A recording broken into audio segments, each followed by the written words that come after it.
Will MS Now's plan to transform itself from a cable news network into a streaming and community hub work? Amazon has engagement issues and microdramas are surging. Listen on.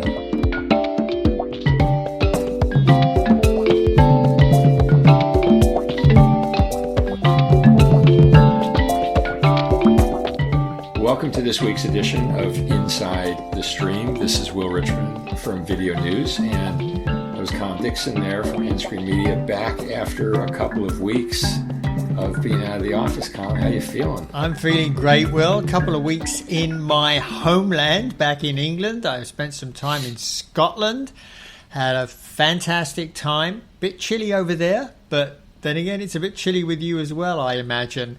But I have a problem with Apple TV. I downloaded some stuff on my tablet to watch Pluribus. I was really excited. I really enjoyed the first episode. And they wouldn't play back when I was on the plane. I was very frustrated. So, if anybody from Apple is listening, fix Apple TV on Android for downloads, please. For Android, that's surprising. Had you tested it before you got on the plane? I actually hadn't. So I just sort of did the downloads. I just assumed, well, it's Apple, right? It's going to work. Well, it didn't. So anyway. It's Apple, but downloaded to an Android device, so pause. Yes, exactly. I suspect it probably works just fine on an Apple tablet, but there you go. But anyway, we've got three stories this week we want to talk about, right? We do, and the first one is sort of hot off the presses, but some news from MS Now, which was formerly, of course, MSNBC, and will be going along with the Versant spinoff that Comcast's board just approved this week, looking to be more than just your father's cable TV network, right? It is indeed, and in fact, I was looking at this article that just came out today on Cord Cutter News, and they're basically planning on doing a streaming service, a subscription streaming service, but they want it to be like no other streaming service. They're really thinking of it more as a membership-based hub, and they're really positioning it around a sort of community engagement, progressive activism, and what the company's calling defending and advancing democracy. And I suppose given the liberal leaning of MSNBC as it was, or MS Now as it will now be, that's probably a good place to be. And I really like this, Will. I think that there's a lot of community aspects around news that I don't think anybody is really exploiting properly in the market. So, yeah, I remember talking to executives about how important live news is, but the community aspect, the ability to discuss it, is really, really important. And it looks like that this is the direction they're going in. So I really like this move. What do you think?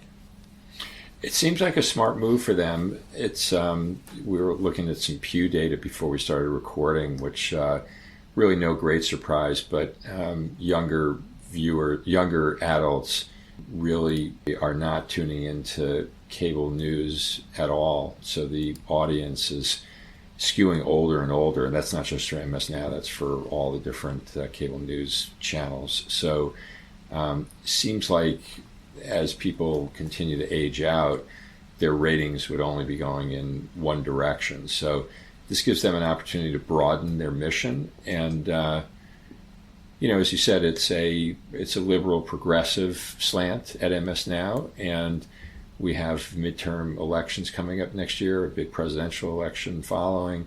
So it seems like there's going to be a lot of activism in the progressive space. And so MS Now is, I think, trying to position itself to be at the center of that and not just be a linear TV network, which it's always been. be something more than that. Indeed, and that Pew data that you mentioned, Will, it's really pretty startling, the data they sort of portray there. MSNBC, there it's listed as MSNBC because when they did this survey, it hadn't been renamed MS Now. The average age of the viewer on TV is 56 years old. Fox is about the same, 55. And the youngest of the lot is CNN, which is 50. And you know, it's further than that. If you look at the age profile of the people that are watching, I mean, it's very old. And when you look at young people, they are basically not using traditional media hardly at all. That Pew survey you mentioned, only 47% of that sample said that they sometimes or often get news from television, whereas virtually all of them get news from digital services. It's like 93% for that age group, 92% for the slightly younger age group. So one of the things that this triggered in me, one of the thoughts I had here, Will, I don't know if you remember, Peacock had a lot of success in the last Olympics by leveraging creators who had quite a following around the sports that they were creating content around, and they leveraged them in Peacock's delivery. And they just announced that they're going to be doubling down on that and doing that again for the next Olympics next year. And so I'm thinking that there could be something there for MS Now to think about doing as well. You know, leveraging the community aspects of things like YouTube and other social media sites and creators in those spaces to help reinvigorate and re-enliven the news content in MS Now. So I really like this move. I think there's a lot of opportunity there for them to begin to engage with much younger people, and I have a feeling that Fox and CNN are going to be watching this very carefully, because if they have success with it, you can bet that they'll jump all over it, because you know this age issue, as you say, everybody's going to age out eventually, and they'll be left with no audience at all. So I think it's a good move. Right, and of course the other angle on this is what happens to the traditional cable model when you have a key cable news channel basically going off on its own and trying to create a community. Only accelerates cord cutting for those that are continuing to subscribe, I suppose, correct? Well, yeah, although they do say that it won't overlap what they're doing with cable. I don't think any of these guys are going to do anything that they think will accelerate the decline of their already declining TV assets. But I think it's more additive. It may be more like what CNN Plus was when it was introduced just before it was taken over by Discovery. So, as I say, like the approach and think it's really interesting, and can't wait to take a look and see what the service looks like when it comes out. Sounds good. We'll be looking at it together. And let's go ahead and transition to the next topic, Colin, which is completely different than what's happening at MS Now, but this area of microdramas, which you and I have talked about in the past and is really quite intriguing.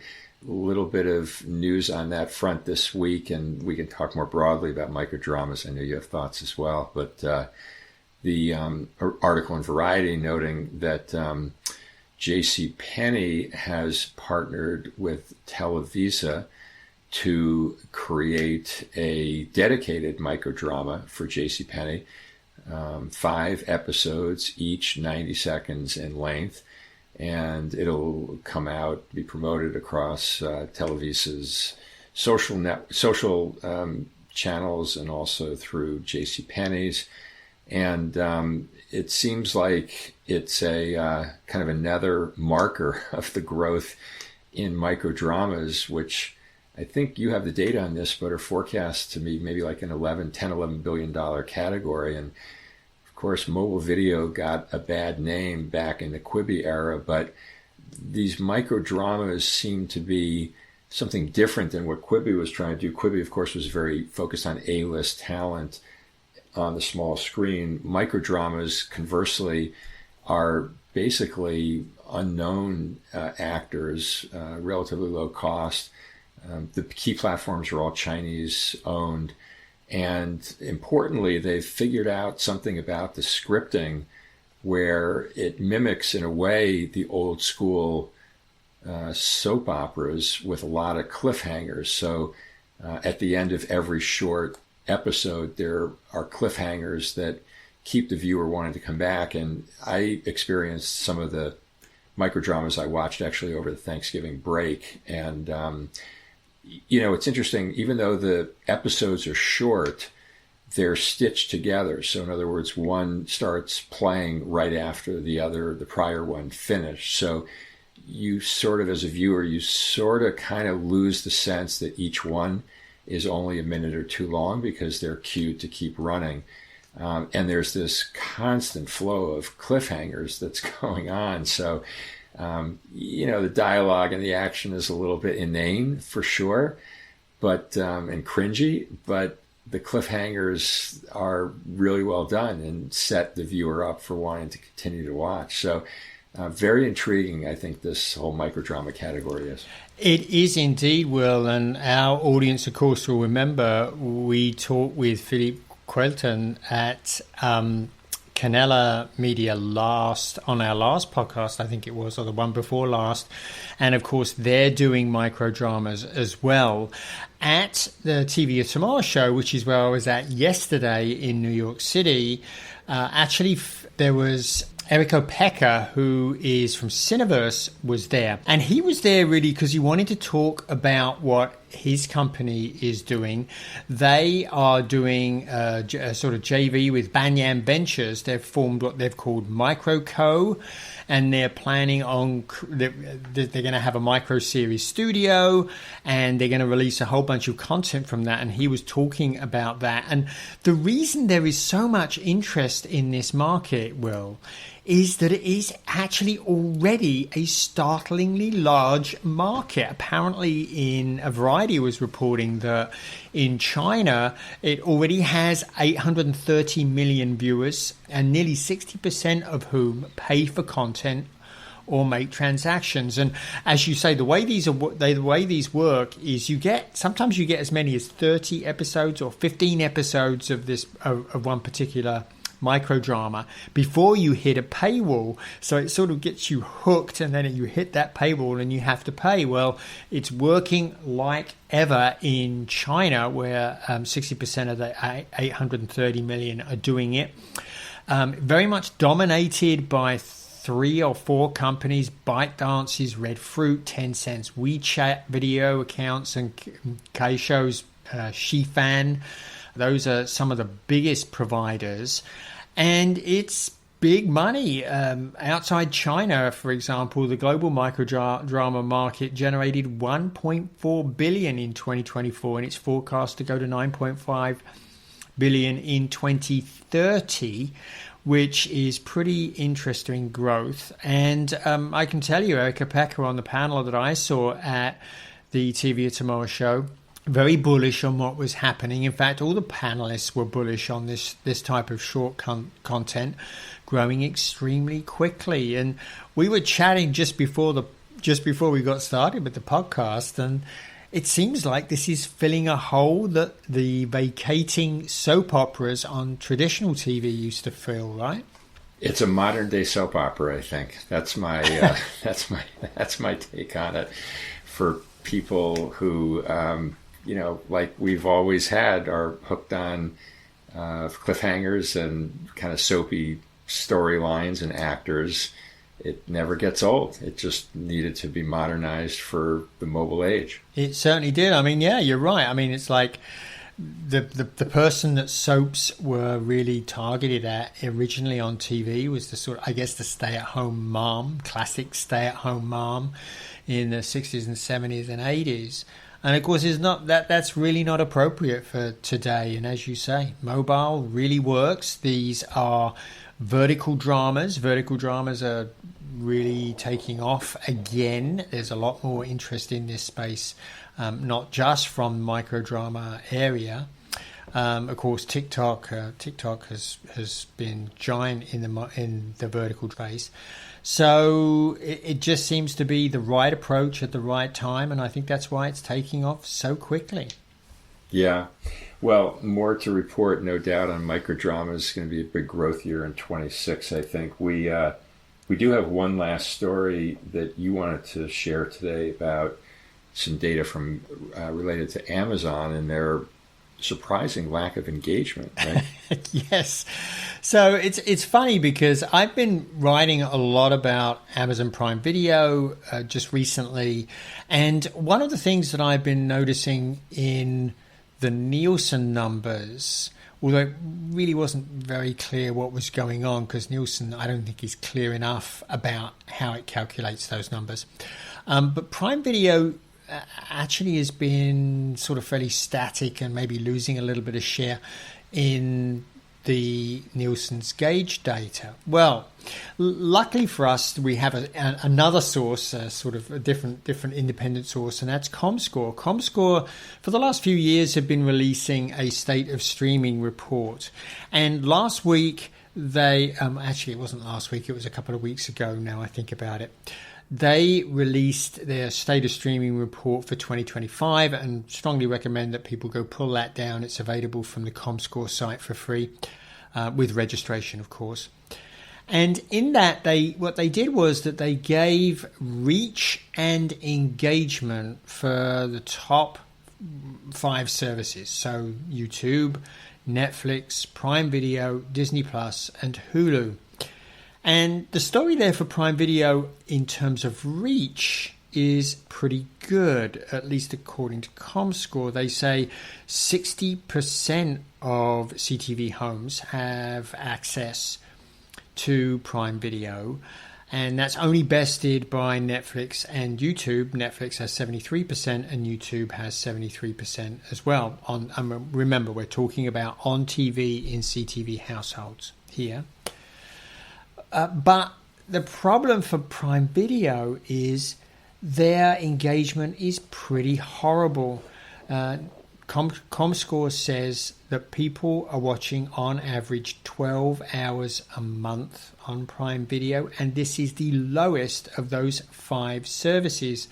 For example, the 4th worst engagement is enjoyed by Disney Plus at 18 hours, and all the others are nearly 3 times as much. Hulu 29 hours, Netflix 33 hours, and YouTube 38 hours a month. And this is, it's sort of doubly worse, Will, because remember, of course, Jonathan Carson has talked a lot about the success of Amazon in reselling SVOD services, specialty SVOD services. They really dominate that space, and the majority of subscriptions to specialty services actually come through aggregators like Amazon, and Amazon is the biggest aggregator of those services. It really dominates the aggregators in respect to the specialty services. Well, it turns out when I queried ComScore on this issue, they include viewing of all of those specialty services inside of Amazon. And of course, when you subscribe to something through Amazon, you have to watch that content inside of Prime Video. And so that content is counted here in that 12 hours. So my suspicion is if you were to take out that SVOD content, that Prime Video, the amount of viewing of all of that free content that Prime Video has on the service is much smaller than 12 hours. And you know, I don't know about you, but this makes me wonder exactly how much money they're making from the ads that they are forcing us all to watch now, if the viewing is that low. Yeah, I think it's a great point, Colin. We were talking about this before we started recording. It has been a long time since either of us have really been wowed by any original programming on Amazon. It doesn't seem like I don't know what the numbers are, but it doesn't seem like they've put nearly as much emphasis on originals as they used to in the past. And as you said, Amazon has tremendous reach. So as a third-party distributor for SVOD services, they're great. But in terms of what they're actually doing within the four walls of Amazon Prime Video, I think it's really diminished and not clear exactly what they're going to be doing going forward. No, I mean, their big focus on sports, of course. They've got Thursday Night Football, which is pulling in a bunch of people. And Yeah. if you look at what they're doing in other regions, like, for example, I was just in the UK, and they buy odd lots of Premier League to sort of get people during the festive season to sign up to watch the Premier League. And that I guess they hope that people will then shop in the Amazon store because they've signed up for Prime to watch those games. So that seems to be the general approach. But, now they've put ads for all of that viewing. Well, one would think that they would want to maximize engagement and drive more engagement. But as you say, I mean, both of us, I think the last thing I really remember significant on Amazon was The Lord of the Rings. And I don't even think, did they do the second series yet? I don't even know. I can't remember the last time I actually watched something on Prime Video. So I don't know if they really want to maximize the ad revenue that they're forcing everybody to watch who use that service, unless they pay the upgraded $2.99 a month. If they really want to get those people watching a lot more, I'm afraid they're going to have to invest a lot more in sort of regular content to draw people in there. Agreed. And your point, Thursday Night Football certainly is big for them. They also now have NBA games. Of course. So sports is key for Amazon. Not clear what the strategy is, entertainment. Meanwhile, this whole merger M&A situation with Warner Brothers, depending upon where HBO Max ends up, could create a pretty formidable bundle of original content in some other service in a new company. So that'll put even more pressure on Amazon for trying to get share of voice. Yeah, absolutely agree. So, anyway, this data from ComScore was kind of good. I think it really does give us a view on the services that are being used most by consumers, and really confirms to me what I'd suspected, which was that Prime Video has an engagement problem. So I guess we'll have to wait and see what they do about that in 2026. Maybe Amazon's going the opposite route of Microdramas. Yeah. Interesting twist. Okay, well, we covered a bunch of ground, Colin. Good to have you back in the saddle here, and glad that you had a great vacation. So I think we'll leave it at that then for today, correct? Yep, very good. Okay, good chatting, and thanks everybody for joining us on this week's episode. We'll see you all again next week.